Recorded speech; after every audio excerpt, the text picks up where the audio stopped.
With the whole world going to shit, there is one star shining brightly than ever, and it's our savior heroine, none other than Coral.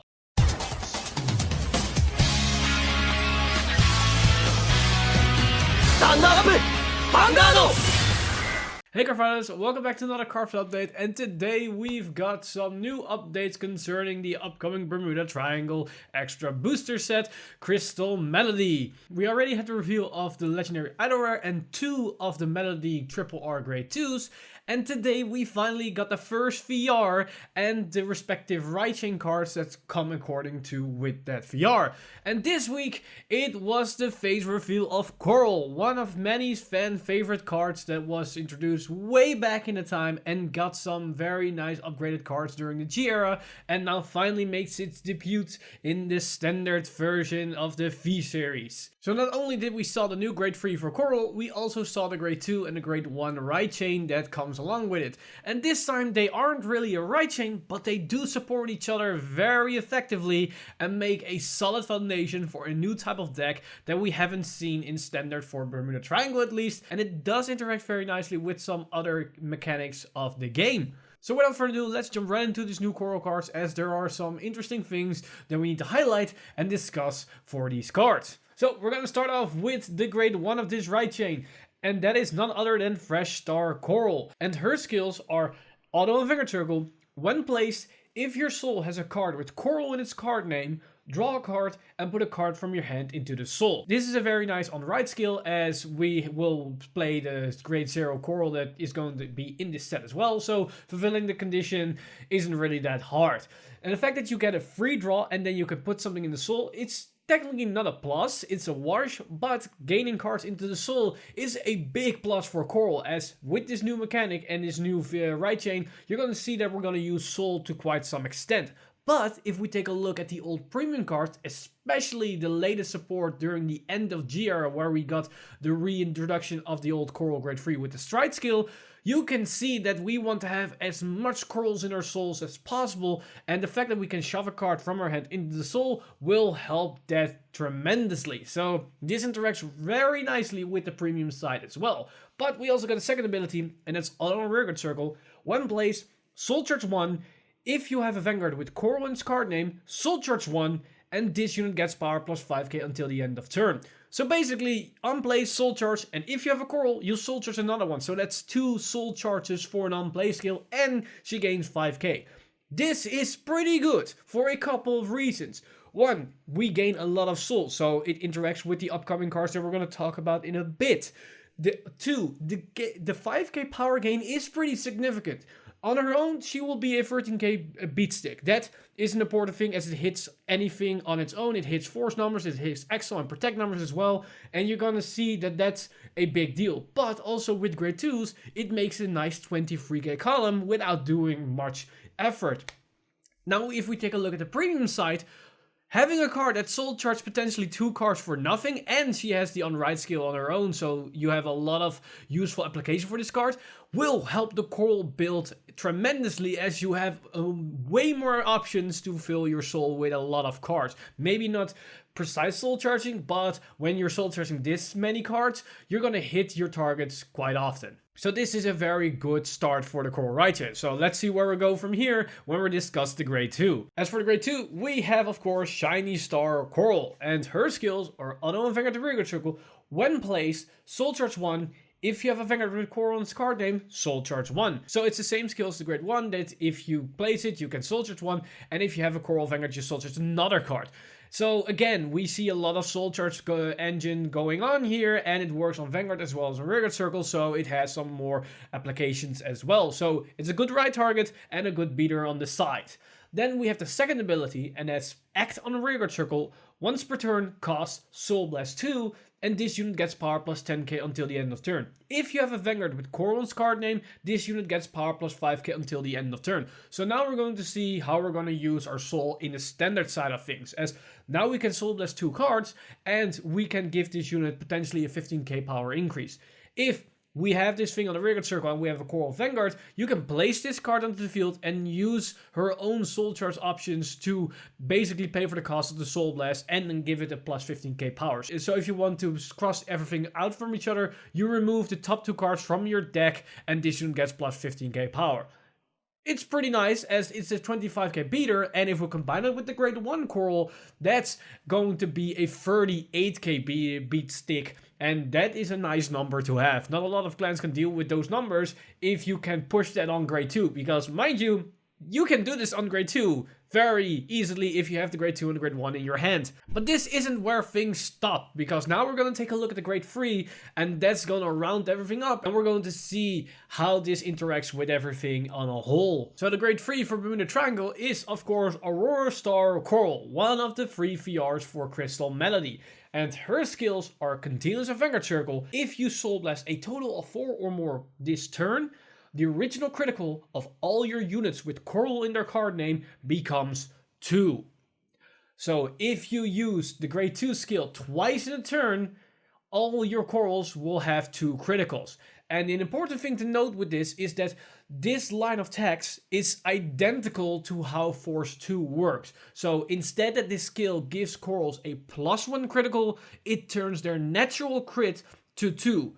Meaning, you cannot combine this with Force 2 markers. So if you have a Force 2 marker and you have a Coral on top of it and you fulfill this condition, that Coral will not have 3 crits. It will still have 2 crits. Meaning, if we're playing the standard approach and we know we're going to fulfill this condition almost every single turn, and it's not really that hard to do that, it's very wiseful to just go with Force 1. So the new Coral build is most likely a Force 1 build. And now that we can just give everything 2 crits on natural, having that extra power is pretty significant. As I just talked about the Grade 2 and the Grade 1, if you place them onto the field for a 1 turn and you have this Grade 3 as your Vanguard, you will have a 38k column that swings with a crit, naturally. And if you put the Force marker underneath it, it's probably 48k. So that's some big numbers you're generating, and it has crits on its own. It's basically what we have with Melody, only with Melody you need to be lucky to get crits or you are forced to play Force 2. Now you will have the same generic effectiveness and you're consistent on all your fronts with crits as well as power. But the problem is all your units have on-place effects, so once you use them they burn out you and there are just generic vanilla beat sticks that doesn't really do that much. Well, luckily for us, Coral has a second ability that fixes that and other problems as well, as their second ability is Act on Vanguard Circle once per turn, cost Counterblast 1 and Soul Blast 2, and return a normal unit each from your rearguard circle and drop zone to your hand. If you return a card with Coral in its card name, this unit gets power plus 15k until the end of turn. So if we use her ability, she will become probably 28k. Because it's not really that hard to get a Coral onto either your drop zone or onto the field. Why? Because this skill costs Soul Blast. And with all the extra soul charging, you're probably going to soul charge 1 Coral. So if you Soul Blast that Coral for the pay of this cost, you can then fetch it from the drop zone back to your hand and you can give this one plus 15k. So you have a Vanguard that's most likely will swing for 28k, if not more, with force markers, and probably also have a natural crit as well. Then on top of that, you can fetch any type of cards back and you will get a plus onto your hand, because you bounce 1 card on the field, that's not a plus, but you get also a card from a drop zone back to your hand. So that's a plus that you're going to gain. And that means you have some outs against control, but also you can reuse on-place effects. So you can use that grade 2 and those grade 1s on repeated times. And don't forget, this skill is 2 Soul Blast. If we bounce the grade 2 and then use the grade 2 and use that Soul Blast skill as well, you Soul Blast 4 cards and everything gets a crit that is a Coral. So that is already a good synergy between the Coral cards alone. So you can see how this will interact with each other. But now let's get into the nitty and gritty and see how we can abuse stuff. First of all, you want to maybe use other non-Coral cards that might Soul Blast, because we have other cards from the previous set that use a Soul but haven't really seen play because it's really a steep cost, or there's no way to Soul Charge a lot or benefit from their skills.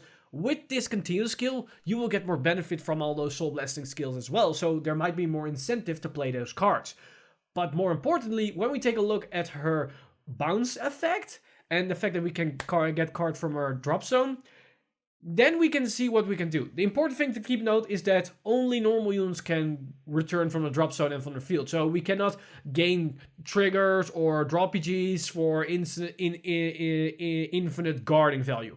However, with that said, we can play grade 1 PGs and keep recycling those grade 1 PGs from the drop zone back to our hand to have more guard options, as those are still normal units, so you will get more value out of them. And by running those grade 1 PGs, we can run more crits, more draws, depending on what kind of the trigger we want, but most likely probably crits. So we can run 12 crits with all the natural extra crits and with all the extra power. And while we have more defense options, we also increase our offense capabilities as well. So that can be very, very scary. Also, a fun thing about this card is I will never have thought that Coral plus Liselot will be equal BFFs.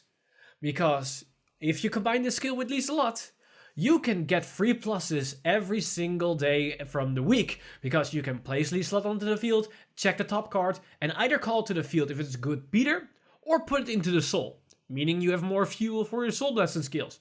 And then you can use Coral's ability to get that Liselot either back from hand from the field, or when it's retired in a drop zone when you intercept with it, and get it back to hand, and then call it again and get another free plus.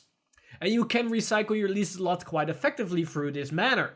So this skill has a lot of applications, not only with the Coral support cards, but with other cards within Bermuda Triangle. And we have to wait and see what all the other cards that are going to be revealed will interact with this or not. So far, we only see one right chain with the Coral support, but who knows?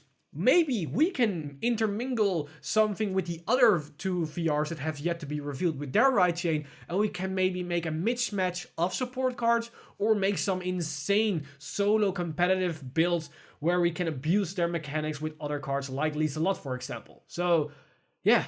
It's fun times to be alive and being a Bermuda Triangle player. I certainly am not a Bermuda Triangle player, but these cards hell makes me excited to start being one. And that's all the new card reveals that we got today, but it wasn't the only reveals that we got, as they also revealed the new artwork for the SSP designs for the new Crystal Melody cards. And I'm gonna pop them on the screen right now, as you can see how the triple R's are going to be, so the Melody cards, and we have the reveal of the Legendary Idol Rare. So, with that said, every Bermuda Triangle player that's collecting high rarity cards, it's time to prepare your wallets as well, because this winter isn't going to be cheap. And I'm not talking about Christmas present spendings. And that's about everything for today's Cardfight update. Let me know in the comments down below what you guys think of these new Bermuda Triangle cards and the Coral engine, because I am for sure am really hyped. I was already a fan of the latest Coral support from the last G booster set, that new mechanic where you could make a lot of beat sticks by soldiers and a lot of Coral cards. And I'm very excited that at least some of the cards with the new right chain interact with that pretty damn well. The grade 1 and grade 2 will be a nice addition for premium. But that combined with the grade 3 and the other cards from the previous Melody set, we have some interesting and potentially very powerful standard deck on our hands as well. So it's an exciting time to be alive, guys. So let me know in the comments down below all your thoughts and opinions on this matter, and let the discussion go. As always, if you enjoyed the video and you want to support everything that's happening on the channel, then head over to patreon.com/Vanguard Insider and become a patron as well. But with that said, I'm Mr. Time Leap, and I see you guys in the next one.